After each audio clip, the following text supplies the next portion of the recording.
Amen. Bonsoir, Père de Dieu. Avant de commencer, j'aimerais que le frère chante les chants qui sont dans son cœur en ce moment. Je sais que j'ai chanté tout à l'heure, machine. Nous sommes là, venus pour te rencontrer. Ya ya ya ya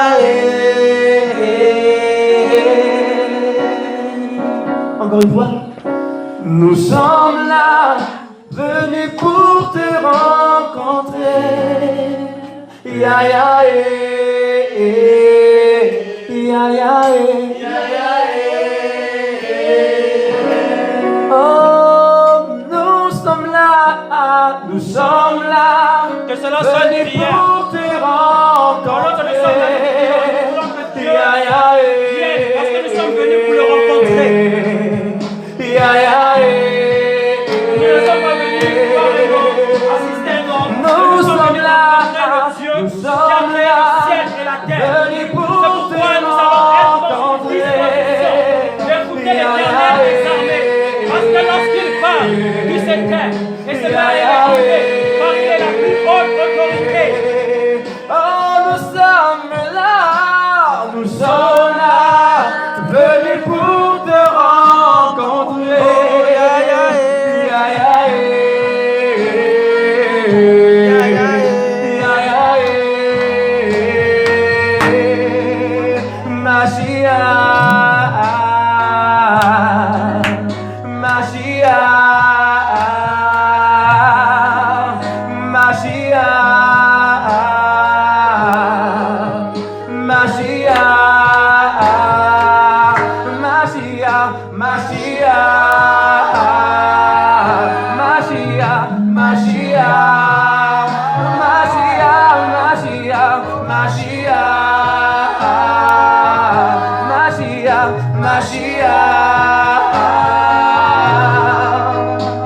Nous sommes là, venus pour te rencontrer.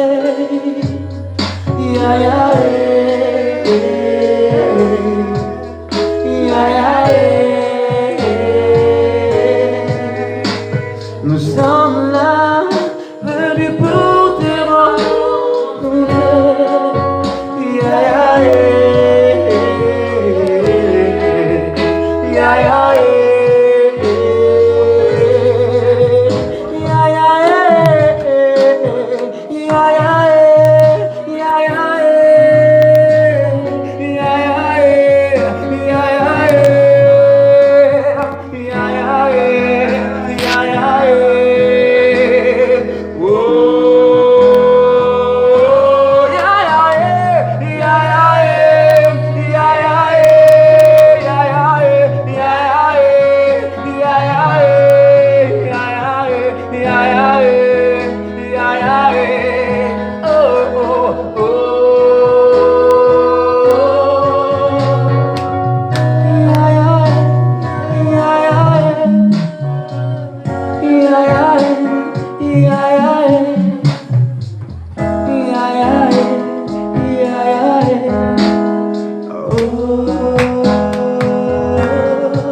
Amen.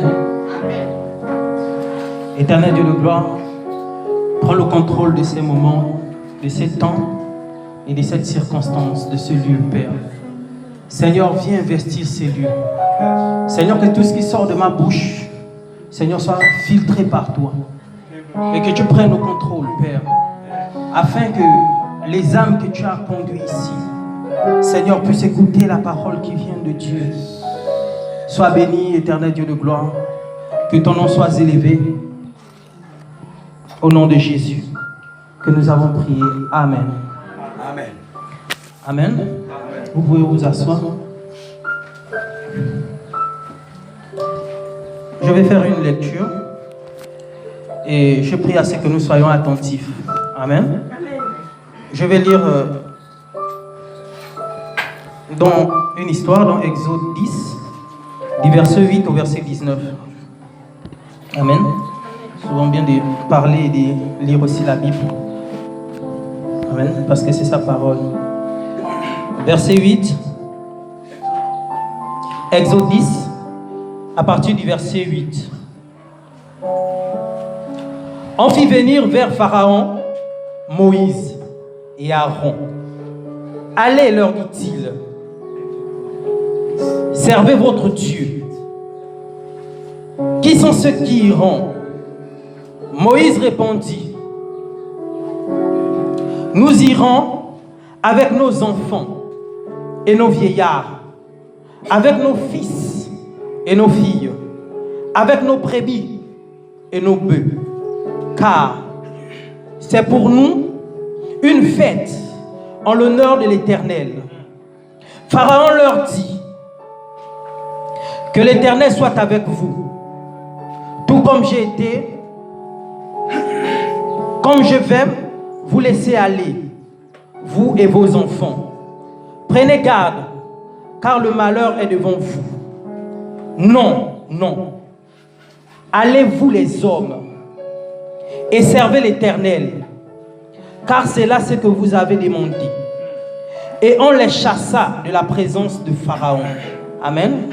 On comprend la lecture. Moïse a fait une requête à Pharaon pour sortir d'Égypte. Parce que le peuple de Dieu était en captivité, il souffrait là-bas. Amen. Donc Dieu a utilisé Moïse pour faire sortir son peuple. Mais Pharaon a refusé. Amen. On va encore lire. Verset 12. L'Éternel dit à Moïse, étends ta main sur le pays d'Égypte et que les sauterelles montent sur le pays d'Égypte, qu'elles dévorent toute l'herbe de la terre, tout ce que la grêle a laissé. Amen. Moïse étendit sa verge sur le pays d'Égypte et l'Éternel fit souffler un vent d'Orient sur le pays. Toute cette journée et toute la nuit, quand ce fut le matin, le vent d'Orient avait apporté les sauterelles. Amen. Dites avec moi sauterelles. Les sauterelles montèrent sur le pays d'Égypte et se posèrent dans toute l'étendue de l'Égypte. Elles étaient en si grand nombre, en si grande quantité, qu'il n'y avait jamais eu et qu'il n'y en aura jamais rien de semblable. Amen. Verset 15. Elles couvrirent la surface de toute la terre, et la terre fut dans l'obscurité.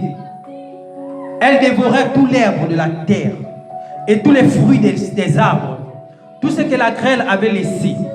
Et il ne resta aucune verdure aux arbres ni à l'herbe des champs, dans tout le pays d'Égypte. Verset 16. Aussitôt Pharaon appela Moïse et Aaron et dit, Amen. Verset 16. Aussitôt, Pharaon appela Moïse et Aaron. Amen. Qui peut me dire pourquoi il a appelé Moïse et Aaron? Amen. Il a appelé Moïse et Aaron parce que la catastrophe était trop forte. La manière dont Dieu était en train de frapper, c'était vraiment très fort. Ils étaient obligés d'appeler les hommes qui ont déclenché ça. Amen. Et dit, j'ai péché contre l'Éternel votre Dieu et contre vous. Amen. Mais pardonne mon péché. Pour cette fois seulement. Et prie l'Éternel votre Dieu afin qu'il éloigne de moi encore cette plaie mortelle. Moïse sortit de chez Pharaon et il pria l'Éternel. Amen. Verset 19. L'Éternel fit souffler un vent d'Orient très fort qui emporta les sauterelles et les précipita dans la mer Rouge. Il ne resta pas une seule sauterelle dans toute l'étendue de l'Égypte. Amen. Verset 19. Il ne resta pas une sauterelle dans le pays d'Égypte. Amen. Qu'est-ce qu'on comprend par là? Pourquoi Dieu a fait partir les sauterelles? Amen. On doit participer. Hein. Amen. On a dit les mercredis et les jeudis, c'était comme une forme d'enseignement où tout le monde participe afin qu'on s'édifie. Amen. Et c'est le Saint-Esprit qui édifie. Amen. On comprend que Moïse a prié parce que Pharaon ne voulait pas libérer le peuple qui est en captivité. Dieu a fait tomber les sauterelles. Les sauterelles étaient tellement nombreuses qu'elle a rendu le ciel noir. Les sauterelles ont commencé à manger tout ce qui était sur la terre, sur le pays d'Égypte. Manger. Amen. Ça a commencé à attaquer les finances. Ça a commencé à attaquer.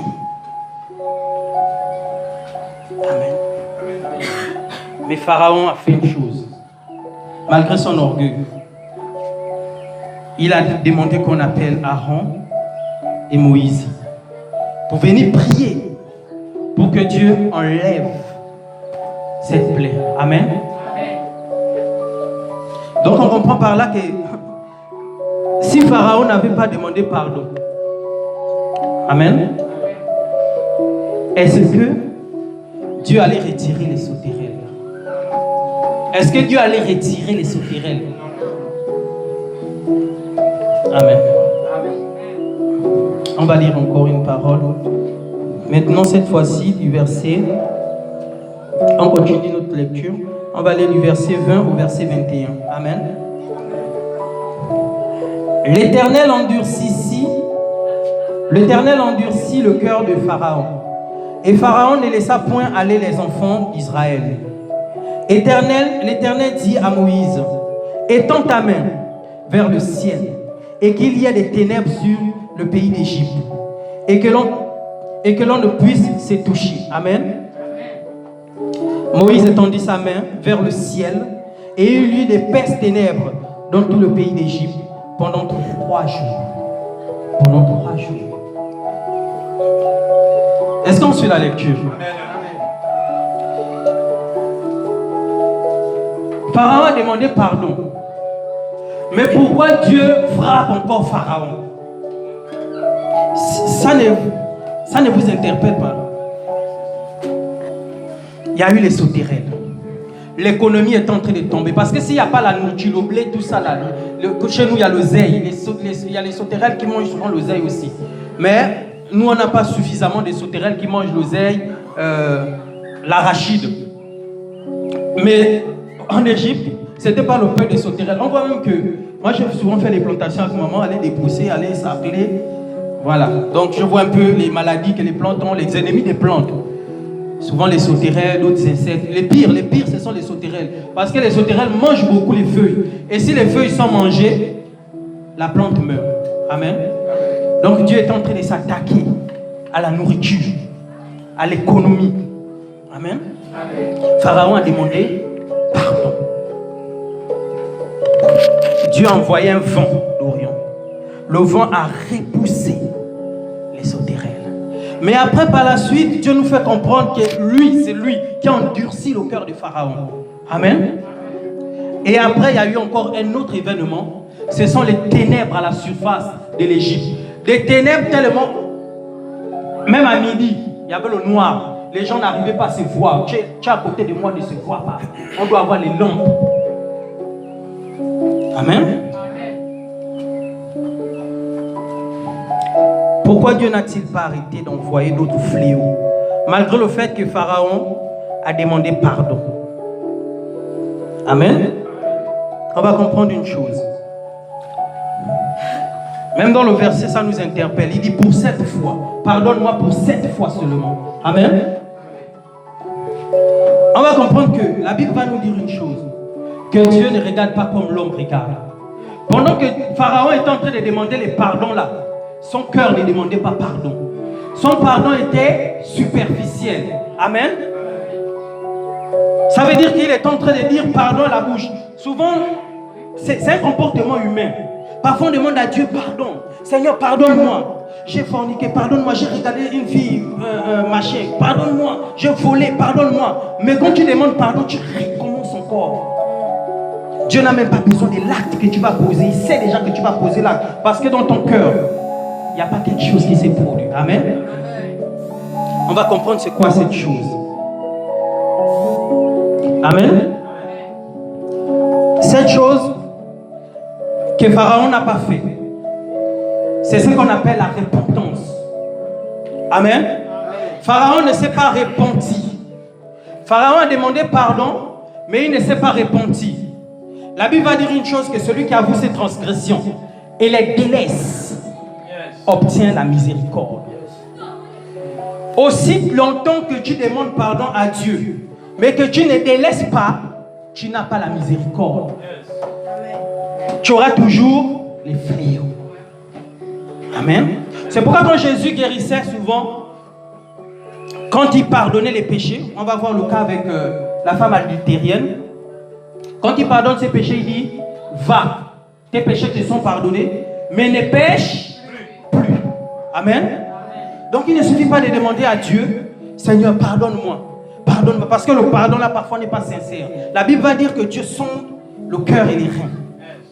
Il n'y a pas un autre message, c'est ça le message. Le message c'est la repentance. Jean-Baptiste prêchait la repentance. Il a dit aux pharisiens, produisez donc des fruits dignes de la repentance. Il ne suffit pas, tout le monde a peur de Dieu. Qui n'a pas peur de Dieu? Si on dit à quelqu'un ici qui a envie d'aller en enfer, personne ne va accepter. Mais les gens ont peur de se convertir. Pourquoi? Parce qu'ils vont abandonner les choses qu'ils aimaient faire.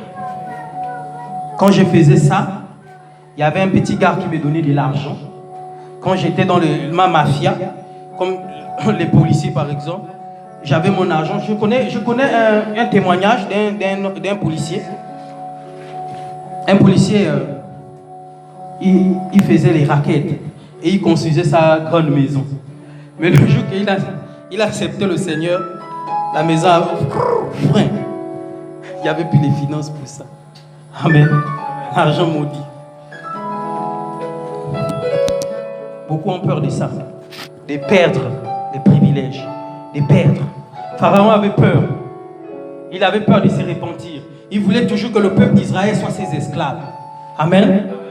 Donc le pardon qu'il disait là, c'était à moitié. Quand il disait de partir, il a dit seulement aux hommes d'aller. Mais il a dit aux femmes de rester. Pourquoi? Parce que la femme et l'homme sont attachés. L'homme ne peut pas aller loin de sa femme. Amen. Donc il a utilisé cette stratégie. C'est souvent ça. On utilise des petites stratégies avec Dieu. Oh Seigneur, je ne veux plus faire ça. Mais tu fais toujours d'une manière subtile. Tu ne forniques plus, mais tu es dans le téléphone avec des messages bizarres. Le téléphone là, lors du jugement dernier, ça va attraper les gens. On va te montrer ton téléphone. C'est le moment de se repentir. La Bible dit racheter les temps. Le téléphone là, moi-même, je parle de moi-même d'abord. Je faisais des bêtises avec le téléphone. Et je me suis repenti.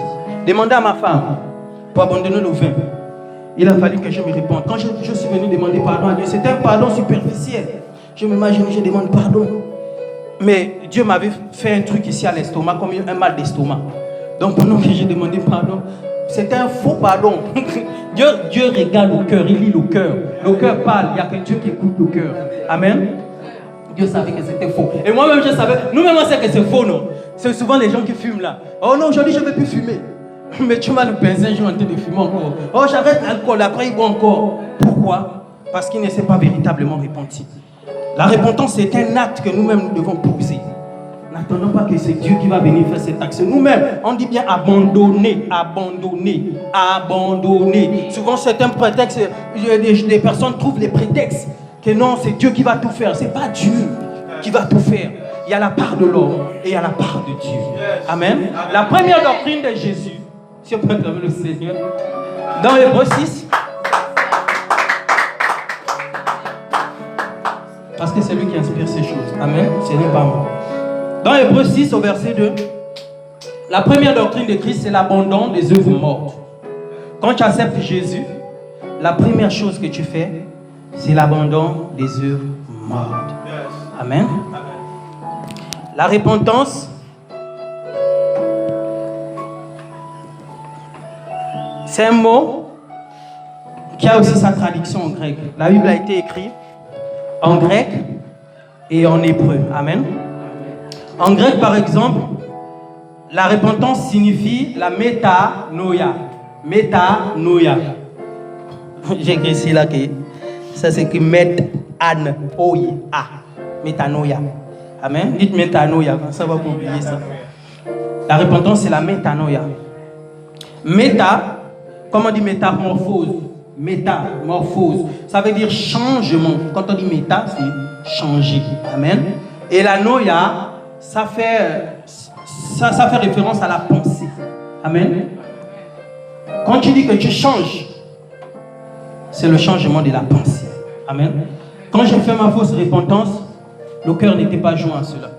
Mais quand le cœur était joint, je vous assure que la douleur que j'ai fait plus de combien de minutes avec, la douleur, elle peut témoigner ça. C'est elle-même, puisqu'elle reçoit beaucoup de Dieu, c'est elle-même qui m'a dit que c'est Dieu qui est fâché contre toi. Un chrétien ne doit pas boire le vin. Et quand j'ai fait ma métanoïa, la douleur est partie en moins d'1 minute. Et jusqu'alors, plus d'alcool. Plus d'alcool. Amen. Il n'y a pas que l'alcool. La Bible dit donnez-vous entier à Dieu. Amen. C'est tous les domaines. Tous les domaines. Les messages là. Les messages. Tu dis que tu ne fournis plus, mais vois les messages que tu envoies. C'est la maladie là. En fait, c'est comme si le péché ressemble à un tuyau qui a beaucoup de trous. Quand il y a un gros trou, vous voyez non? Quand il y a un gros trou sur un tuyau, l'eau ne sort pas sur les petits trous. Mais quand tu fermes le gros trou là, comme la fornication, c'est le seul péché qu'on voit. Quand tu as fermé le gros trou là, tu vas voir l'eau sortir dans les petits trous. Ça va commencer à fuiter. C'est comme ça que l'onction part. La grâce de Dieu part dans la vie des chrétiens. Amen. Si Pharaon s'était repenti, amen, Dieu n'allait pas endurcir son cœur. Parce que Dieu fait souvent quoi? Quand il te parle, tu n'écoutes pas. Quand il te parle, tu n'écoutes pas. Il va te mettre un esprit d'égarement, un esprit d'endurcissement pour bien te frapper. Il va, on est ses bébés, non? On est ses bébés, il ne tue pas. Amen. Il va te frapper. Et la colère de Dieu est telle que si tu ne te réponds pas, c'est comme un poids. David pouvait dire cela. C'est comme un poids. Tu ressens vraiment le poids. Tout ce que tu fais, c'est dur. Tout ce que tu fais, tu as du mal à entreprendre. Amen. C'est difficile. Tu vois les ténèbres. Le ciel est fermé. Pour Pharaon, le ciel était fermé. Les sauterelles ont envahi le ciel. Amen. C'est comme en ce moment on est en train de voir le coronavirus. Ça là, pour que ça parte, il faut la repentance. Amen. Pourquoi? Parce qu'à chaque fois dans la Bible, qu'il y avait un fléau, le peuple s'humiliait, demandait pardon, et Dieu faisait quoi? Il repoussait le fléau. Amen. C'est pourquoi quand Pharaon a demandé pardon, Dieu a envoyé un vent. Au départ, il avait envoyé un mauvais vent. Le vent était composé de sauterelles qui bouffaient toute l'économie. Comme en ce moment, beaucoup de gens sont en train de perdre leur emploi. Beaucoup de gens sont en train de perdre. Beaucoup de gens sont au chômage, c'est triste. Mais tant qu'il n'y a pas la repentance, regardez, lisez, faites une lecture. Vous savez, ça m'était prier Dieu afin qu'il ait donné un cœur de la repentance. Afin qu'il nous donne un cœur de la repentance. Une fois encore, une femme qui vend la nourriture près de là où je travaille pouvait dire une chose. Elle disait que la repentance, ce n'est pas que tout le monde va se repentir. C'est d'abord chaque personne. N'attends pas que les gens vont se repentir. Personne ne va faire cela à ta place. Amen.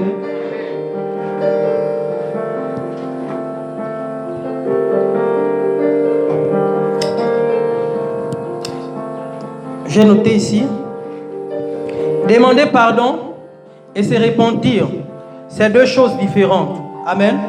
C'est pourquoi souvent les gens, quand tu l'as fait du mal et tu lui demandes pardon, il a du mal à être avec toi comme avant. Parce qu'il a peur que tu vas recommencer la même chose. Si l'homme réagit comme ça, plus forte raison Dieu. Est-ce que vous voyez un peu? C'est-à-dire la têtutesse. Si ça ne se passe pas d'abord dans le cœur, la métanoïa dans le cœur, dans la pensée, dans la manière de penser. Amen. La définition que j'ai prise ici, c'était la métanoïa, c'est le changement de la mentalité de l'intention et de la vie. Amen. La vie que tu as. L'envie, quoi. Tes intentions. Quelles sont tes intentions? Amen. Parfois, nous faisons les choses avec de mauvaises intentions. Pourquoi? Parce que nous ne sommes pas convertis, nous ne sommes pas repentis. Amen. J'ai noté ici que Pharaon a demandé pardon à Dieu, mais il ne s'est pas repenti.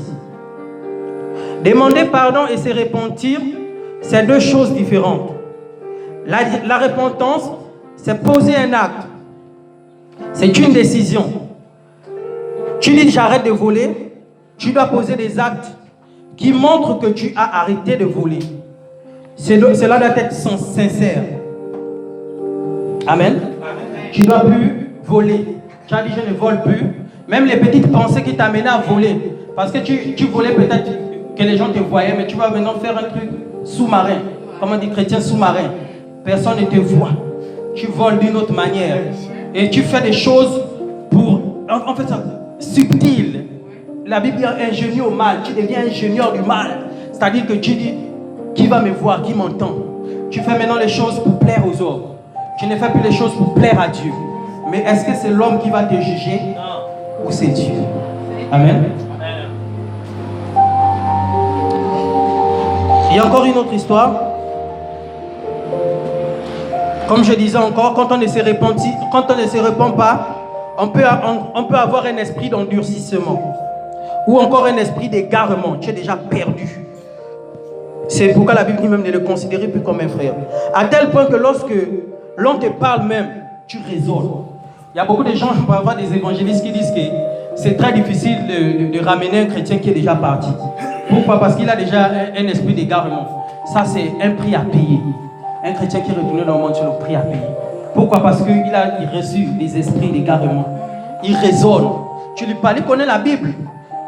Comme il a reçu l'esprit d'Antéchrist, il contredit la parole. Dieu n'a-t-il pas dit ceci? Ça devient maintenant... Toi-même, il peut même te tuer ta foi si tu n'es pas affermi. Amen. Il y a encore une autre histoire avec l'endurcissement pour soutenir ce que je disais. Seigneur. Dans 1 Samuel 2 au verset 12.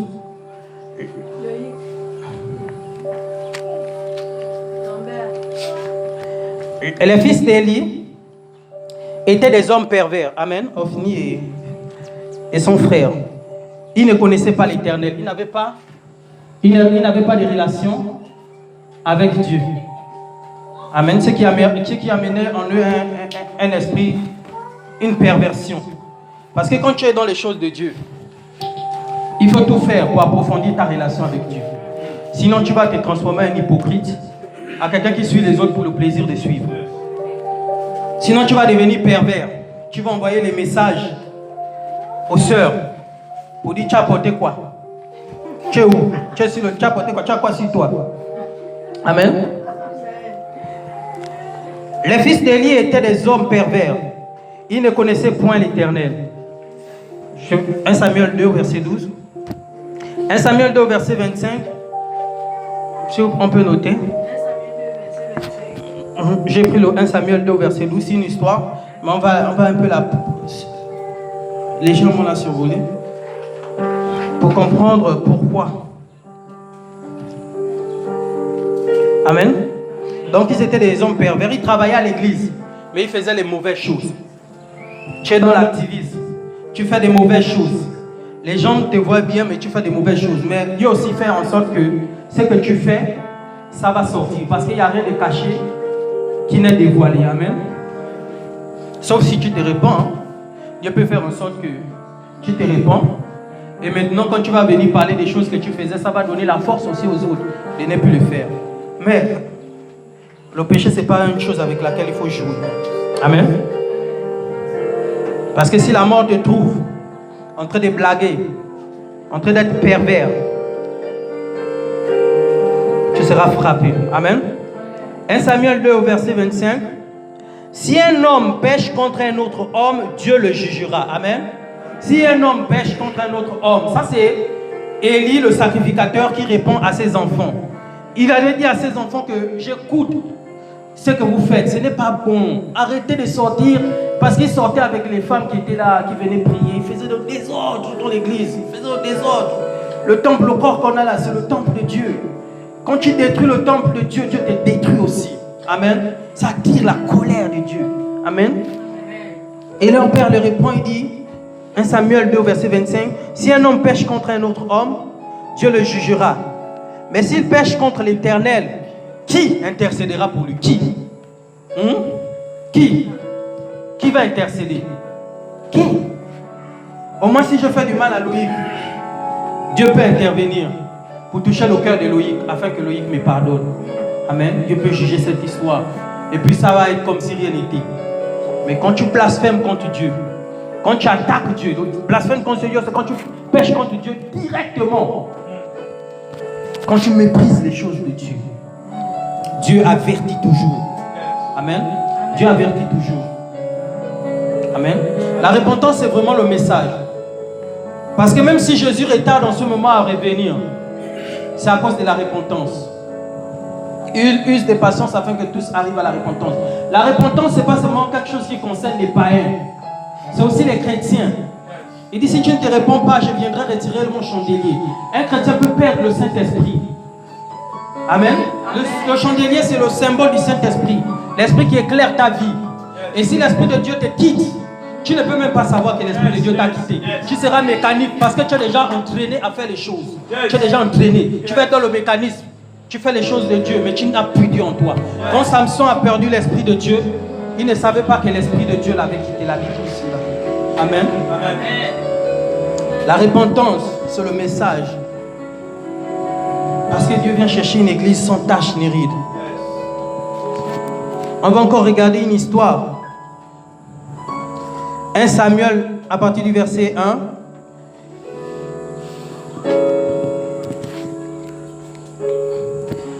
« 1 Samuel 1 au verset 3. La parole de l'Éternel fut adressée à Jonas, amen, fils d'Amita, en ces mots. Lève-toi, va à Ninive, la grande ville, écris contre elle, car sa méchanceté est montée jusqu'à moi. Car sa méchanceté est montée jusqu'à moi. Et Jonas s'éleva pour s'enfuir, amen, à Tarsis, loin de la face de l'Éternel. Il descendit à Jaffo, et il trouva un navire qui alla à Tarsis. Il paya le prix du transport et s'embarqua pour aller avec les passagers à Tarsis, loin de la face de l'Éternel. Amen. On voit que le peuple de Ninive était tellement mauvais, que même le prophète, quand il a entendu que Dieu l'envoie là-bas, il a fui. Amen. Il était mauvais. Il a fui. Ils étaient mauvais. Ce peuple-là était abominable. Il faisait de mauvaises choses. Mais Dieu voulait les avertir. Amen.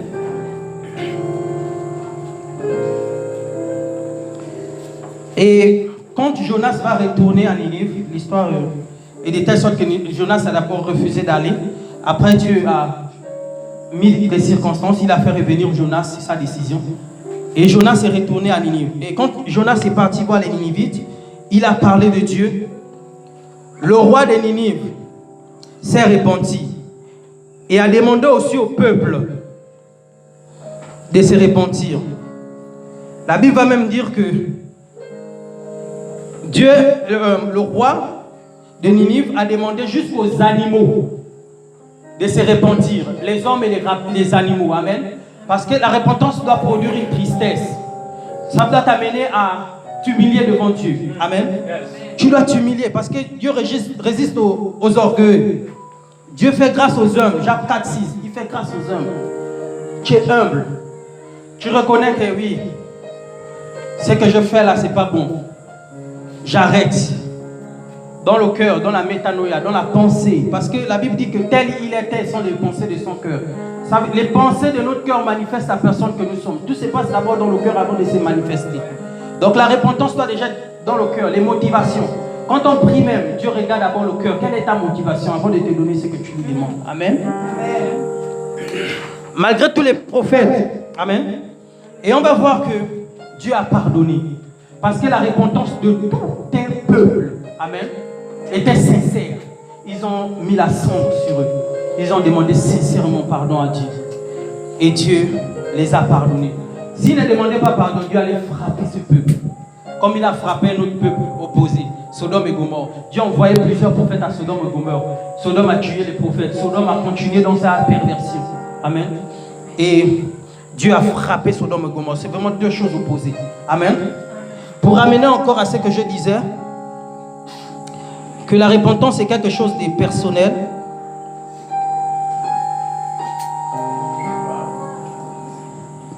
Que la repentance est quelque chose d'abord de personnel. Dieu va juger chaque personne de manière individuelle. Amen. Chaque personne de manière individuelle. On va voir que malgré qu'il a frappé le peuple de Sodome et Gomorrhe, il y a des personnes qu'il avait épargnées. Il a épargné Lot et sa famille. Mais il n'a pas épargné sa femme. Sa femme s'est transformée en statue de sel. Pourquoi? Parce que son cœur était toujours attaché à Sodome et à Gomorrhe, au péché, à l'ancienne vie. Voyons Sodome et Gomorrhe comme le passé. Amen. Comme l'ancienne vie. Si tu as encore les regards là-bas, tu vas t'être transformé en statue de sel. Et la statue n'avance pas. Avec Dieu, tu ne vas pas avancer. Et tu vas t'écrouler et mourir. Avec Dieu, ce n'est pas le spectacle. Ce n'est pas pour devenir célèbre sur Facebook, sur YouTube. Dieu sait que Dieu cherche un cœur repentant. Des hommes et des femmes qui se répandent. Amen. Et souvent, ce qui est difficile, comme je disais que la repentance ne concerne pas seulement les païens, c'est parce que s'il y a des gens qui ont du mal à se convertir, à se repentir, c'est bien les chrétiens. C'est bien les gens qui croient et qui connaissent Dieu. C'est ceux-là qui ont du mal à se repentir. On va voir une histoire. Je ne vais plus être long. Amen.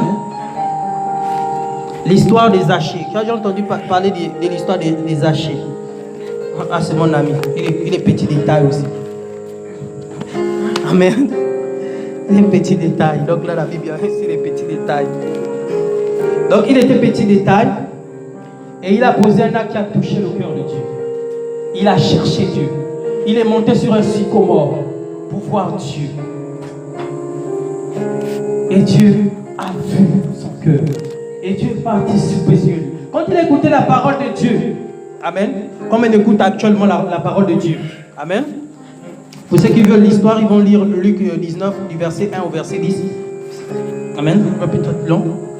On va voir que Zachée va dire qu'il va rendre tout. C'était un collecteur d'impôts. Il va rendre tout ce qu'il avait pris aux gens. Amen. Il était riche. Il pouvait garder sa richesse. Mais la parole de Dieu a touché au fond de son cœur. Il a rendu tout. C'est difficile, hein? Je vous assure. Tu travailles là où il y a l'argent. Et tu n'es pas escroc. Ça, il faut que Dieu soit avec toi vraiment.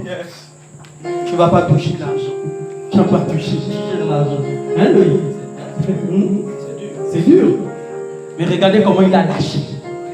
Il s'est repenti du mal qu'il avait fait. Amen.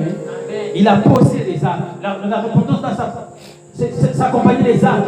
Parce que Jean-Baptiste dit, qui vous a pris à fuir la colère à venir. Produisez donc des fruits dignes de repentance. Amen.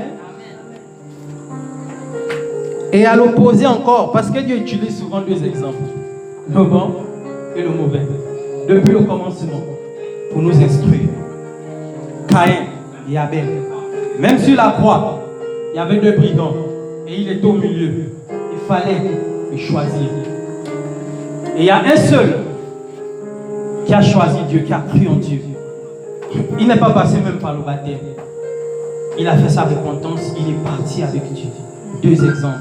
Et à l'opposé de Zachée, il y a le jeune riche. Pour ceux qui veulent l'histoire de l'homme riche, c'est dans Marc 10, du verset 17 au verset 31. On ne va pas le lire.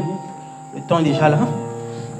L'homme riche, quand Jésus, il a demandé à Jésus, vous savez, et parfois les gens posent des questions, c'est ça, ce qui tue souvent les gens qui prétendent connaître Dieu, c'est qu'ils pensent qu'il est déjà arrivé, il est déjà sauvé. Et il va poser une question à Dieu. Il dit, que faut-il faire pour être sauvé?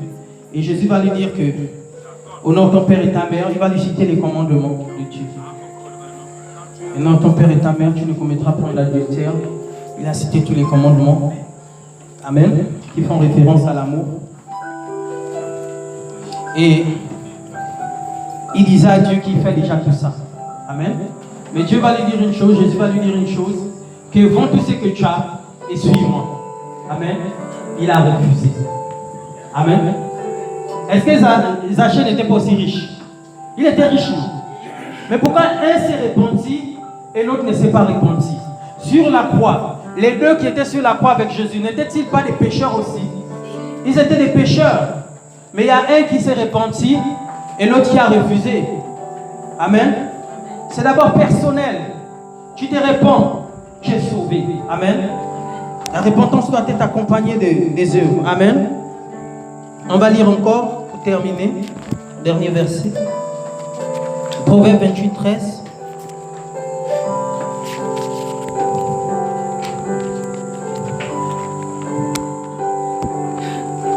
Proverbe 28.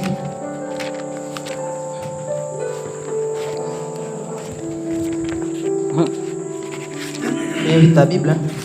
Vous êtes déjà. C'est très bien. Amen. Proverbe 28, au verset 13. Amen. Vas-y. Verset 13.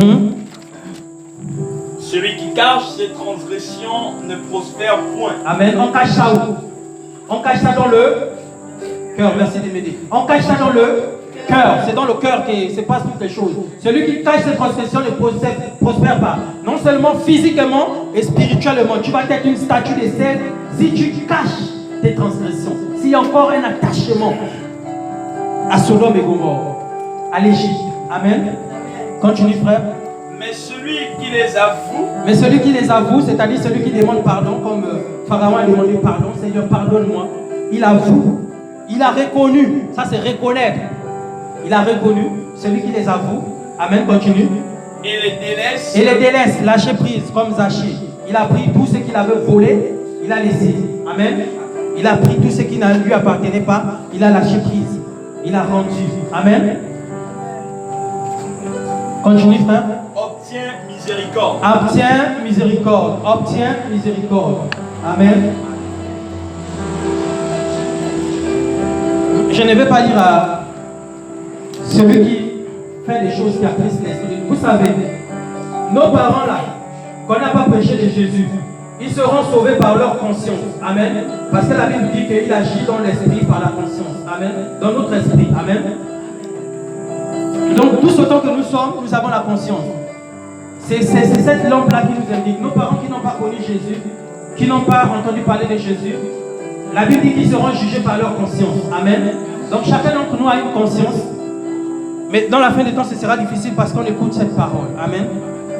La Bible dit mon peuple périt par faute de connaissance et Dieu nous envoie la connaissance. La suite du verset, c'est qu'ils ont rejeté la connaissance. Mais alors que nous, on a la connaissance, on ne doit pas la fouler aux pieds. Donc, chacun de nous, en ayant une conscience, on sait dans quel domaine on attriste l'Éternel des armées. Amen. Je ne veux pas demander à quelqu'un de lever sa main. Mais comme Dieu regarde nos cœurs, il y a quelque chose que tu vas lâcher. Amen. Amen. Nous allons incliner nos têtes et chacun va faire une repentance. Il va parler à son Dieu. Quand Anne parlait à Dieu, elle remuait seulement les lèvres et son cœur parlait. Amen. Nous allons faire une prière pour se repentir.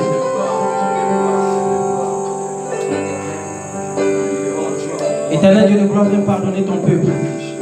Pardonne-nous, Seigneur, parce que nous ne cessons d'attrister ton esprit. Et parfois on croit qu'on est déjà saint et sauvé. Alors qu'il y a une sanctification encore qu'on doit faire, accomplir. Parce que la sanctification a plusieurs étapes. Nous sommes saints parce que nous écoutons ta parole déjà, parce que tu nous as justifiés. Mais il y a une sanctification que nous devons nous-mêmes poser en abandonnant le mal, Père. Nous jouons souvent aux hypocrites en faisant en sorte que les hommes nous voient bien, alors qu'au fond de nous, nous avons les mauvaises choses. Seigneur, nous venons devant toi et demander pardon, Seigneur. Je me tiens devant le Saint-Trône, je réalise mon état. Je me prosterne, je m'humilie toi, car je ne suis rien. Je me tiens devant le trône. Ce n'est pas la blague, ces temps ne sont pas au hasard. Réalise que tu es impur. Dieu fait grâce aux hommes humbles. Humilie-toi devant sa face, comme le peuple de Ninive. Humilie-toi. Humilie-toi comme Zachée. Dis Seigneur, j'ai péché. J'ai agressé ton esprit. Et peut-être que je ne suis même plus avec toi. Seigneur, mais tu peux revenir avec moi comme tu es revenu avec Samson. Seigneur, je m'humilie devant toi afin que tu reviennes avec moi. Prie, prie, continue à prier.